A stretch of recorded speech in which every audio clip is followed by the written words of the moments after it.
Good morning बच्चों। आज हम लोग नागरिक शास्त्र में अध्याय 7 भारत में कृषि का विकास इस अध्याय को शुरू करने जा रहे हैं। इस अध्याय में हम यह अध्ययन करेंगे कि देश की आज़ादी के बाद से अब तक की कृषि के क्षेत्र में क्या बदलाव आया है। इस सिलसिले में भारत सरकार ने कौन कौन सी नई योजनाएं लागू की हैं। आज देश के आर्थिक विकास में कृषि का महत्वपूर्ण योगदान है। देश में कृषि को दो खास भूमिकाएं अदा करनी पड़ती हैं। पहली, देश में खेती से इतना अनाज पैदा हो सके कि सभी को पर्याप्त अनाज मिल सके और गरीब से गरीब अनाज की ज़रूरतों को पूरी कर सके। दूसरी, जो लोग अपने गुजर बसर के लिए खेती पर निर्भर हैं उन्हें खेती से पर्याप्त आमदनी हो सके। ठीक है, उसके बाद आगे क्या बता रहा है, देखिए। स्वाधीनता के पहले भारत के आर्थिक विकास में कृषि का कोई महत्वपूर्ण प्रभाव नहीं था। जब बाढ़ और सूखे के कारण पैदावार कम होती तो बहुत से लोगों को कृषि के कामों में मजदूरी भी नहीं मिल पाती थी। अकाल के समय अंग्रेज सरकार गांवों में गरीबों के लिए पर्याप्त अनाज नहीं जुटा पाती थी। इस कारण रोग व भूख से बहुत अधिक लोग मर जाते थे। ठीक है, भारत की स्थिति ऐसी थी जिसके कारण से ना ही अनाज बहुत हो पाता था, लोगों का भरण पोषण भी नहीं हो पाता था और अकाल भी की स्थिति भी बन जाती थी, जिसके कारण से लोग अनाज के अभाव में भूख के कारण से मर जाते थे। उसके बाद देखते हैं जमींदारी प्रथा का अंत। जब जमींदारी प्रथा का अंत कैसे हुआ है इसको देखते हैं। आज़ादी के बाद, जब भारत आज़ाद हुआ ना उसके बाद की बात है। आज़ादी के बाद किसानों की स्थिति बहुत ख़राब थी। उनके पास ज़मीन कम होने के कारण से वे दूसरों की ज़मीन में काम करते थे। उन्हें ज़मीन के मालिक को पैदावार का बड़ा हिस्सा बटाई के रूप में देना पड़ता था।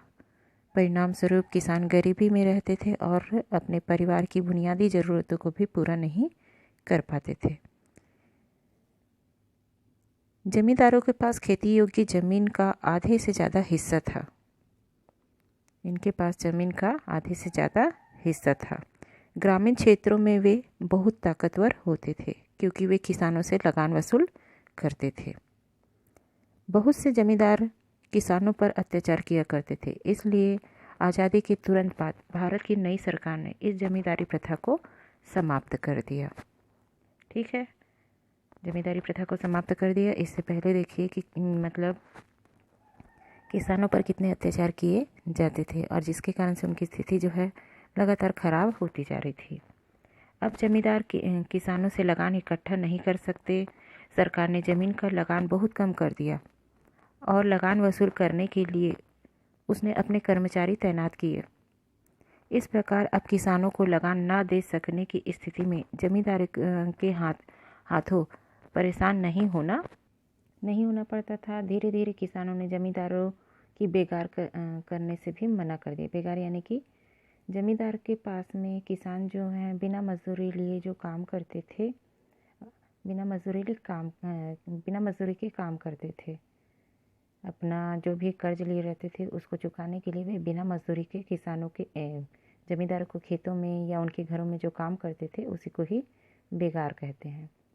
सरकार ने ऐसे कानून भी बनाए जिनसे ज़मीन रखने की सीमा भी तय हो गई। दूसरे शब्दों में यह तय किया गया कि कोई भी व्यक्ति अपने पास एक सीमा तक ही ज़मीन रख सकता है। इससे जमींदारों को चिंता हुई क्योंकि इसका मतलब था कि उन्हें अपनी सैकड़ों एकड़ ज़मीन छोड़नी होगी और उसे भूमिहीन मजदूरों में बांट दिया जाएगा। ये सरकार के द्वारा निर्णय लिया गया था। इससे निपटने के लिए बड़े किसान अपनी ज़मीन अपने परिवारों और रिश्तेदार को बांटने लगे।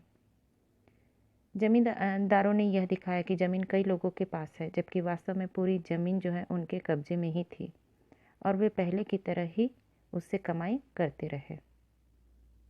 यहाँ देखिए जमींदार किसानों के साथ में कितना अत्याचार करते थे और जो गरीब आदमी था वो और गरीब होता जा रहा था क्योंकि उसे अपने खेतों में जैसे अपनी खेतों में काम करने के लिए या फिर पैदावार बढ़ाने के लिए जो भी ज़रूरतें होती थी उसके लिए उनको कर्ज लेना पड़ता था, और कर्ज नहीं चुकाने की स्थिति में उनको अपनी ज़मीनें जो है साहूकारों को बेचनी पड़ती थी, या साहूकार के द्वारा उनकी ज़मीनें हड़प ली जाती थी। ऐसी स्थिति उनके साथ में बनी थी। फिर उनको अपनी ज़मीनें जो है जब साहूकारों के द्वारा हड़प ली जाती थी तो उनको साहूकारों के खेतों में काम भी करना पड़ता था। इतनी गरीबी में वे जीते थे।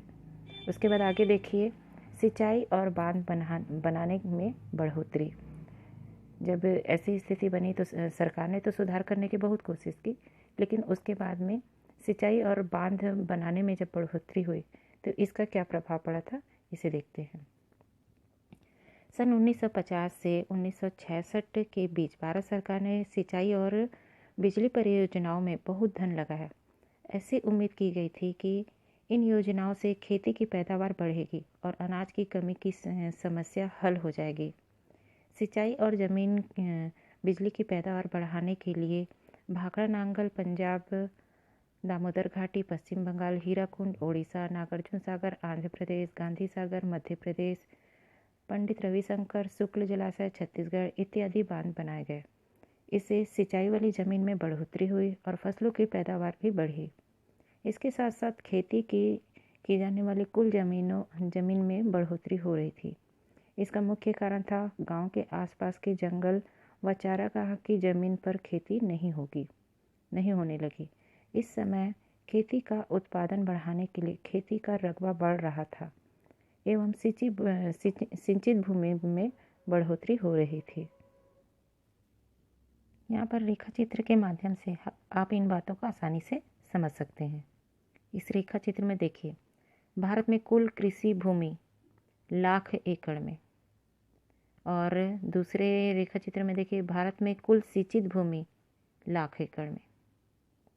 आंकड़ा देखिए 1961 का, उसमें कितना दिया हुआ है ना, और 1951 रेखा चित्र में 2 में देखिए, और वही बढ़ कर के कितना हो गया 1966 में, है ना। और रेखा चित्र 1 में 1961 से 1966 में, दोनों में देखिए कितना अंतर है ना। तो चलिए अब आगे देखते हैं। 1966 में कृषि नीति और हरित क्रांति। 1966 की कृषि नीति और हरित क्रांति को देखते हैं यहाँ पर। सन 1950 से 1965 के बीच खाद्यान्नों का उत्पादन बढ़ा, परंतु देश में अनाजों की कमी बनी रही। इस कमी को पूरा करने के लिए विदेशों से अनाज मंगाया जाता था। यह बहुत ही चिंता का विषय था, है ना। ये बहुत ही चिंता का विषय था। और क्या बताया जा रहा है यहाँ पर कि यह चिंता का विषय तो था ही। उसी दरमियान सन 1965 और 1966 जो था, दोनों ही सूखे का साल था, मतलब इस साल सूखा पड़ गया था। इस समय अनाज की पैदावार, खाद्यान्न और दालें बहुत कम हुई। इसकी पैदावार जो है बहुत कम हुई, जिसके कारण अकाल की स्थिति निर्मित हुई एवं सरकार को अनाजों की पूर्ति के लिए पहले से ज़्यादा अनाज आयात करने पड़ी, मतलब कि बाहर से अनाज जो है उनको मंगवाना पड़ा। सोचिए उस समय तो मतलब भारत में इतनी पैदावार थी ही नहीं कि वो अपने देश के लोगों का ही भरण पोषण कर सके। जब उनको बाहर से अनाज मंगाना पड़ेगा तो और क्या स्थिति होगी। बाहर से अनाज मंगाएंगे मतलब महंगाई और ज़्यादा बढ़ जाएगी, तो गरीब आदमी के लिए अनाज खरीद पाना कितना मुश्किल होगा। ऐसी स्थिति भी उनके साथ में बहुत ज़्यादा मतलब अनाज अगर नहीं खरीद पा रहे हैं तो भी वो भूख से मर रहे हैं, और अनाज अगर खरीद रहे हैं तो उतना धन उनके पास में जुटा पाना उनके लिए बहुत ज़्यादा मुश्किल होता था, है ना। अब उसके बाद आगे में दिया है हरित क्रांति के प्रमुख घटक। हरित क्रांति के प्रमुख घटक, हरित क्रांति के क्या क्या प्रमुख घटक हैं, इसे देखते हैं। इस कार्यक्रम के अंतर्गत निम्नलिखित कार्य जो हैं करने की योजनाएं बनाई गई। पहला, अधिक उपज देने वाले उन्नतशील बीज का उपयोग। दूसरा, सिंचाई के लिए मोटर पंप, बिजली, डीजल का प्रबंध। रासायनिक खाद उपलब्ध कराना। कृषि कार्यों में मशीनी का उपयोग। कीटनाशक दवाओं का उपयोग। कृषि उत्पादनों के लिए मंडी और भंडारण की व्यवस्था। सोसाइटी एवं बैंक में पूंजी की व्यवस्था। उन्नत बीज के लिए अच्छी सिंचाई वाली ज़मीन की ज़रूरत होती है। इन बीजों की विशेषता थी ये कम समय में पकते हैं, फसल छोटे कद की होती थी, अनाज की पैदावार अधिक होती थी। देसी बीजों में कीटों का आक्रमण कम होता है, परंतु इन उन्नत फसलों पर नुकसान पहुंचाने वाले कीटों का आक्रमण सरलता से हो जाता है। अतः कीटों को मारने वाली दवाओं को उनकी भी ज़रूरत होती है। सही दाम पर उन्नत बीज, खाद, कीटनाशक दवाओं इत्यादि की पूर्ति के लिए हमारे राज्य की सहकारी संस्थाओं की स्थापना की गई। क्योंकि ये दवाइयाँ भारत में अधिक नहीं बनती, अतः इन्हें विदेशों से आयात करना पड़ता था। धीरे धीरे हम मशीनों की सहायता से खेती करने लगे। तो हम देखें आज कि भारत में कैसी स्थिति बनी थी। भारत की आज़ादी के बाद में भारत की क्या स्थिति थी खेती के लिए। खेती में सुधार लाने के लिए सरकार ने कई प्रकार की योजनाएं बनाई और जिससे किसानों की स्थिति में वे सुधार लाना चाहते थे। उसके बावजूद भी कैसा कैसा सुधार आया, हम इसको आगे की क्लास में पढ़ेंगे।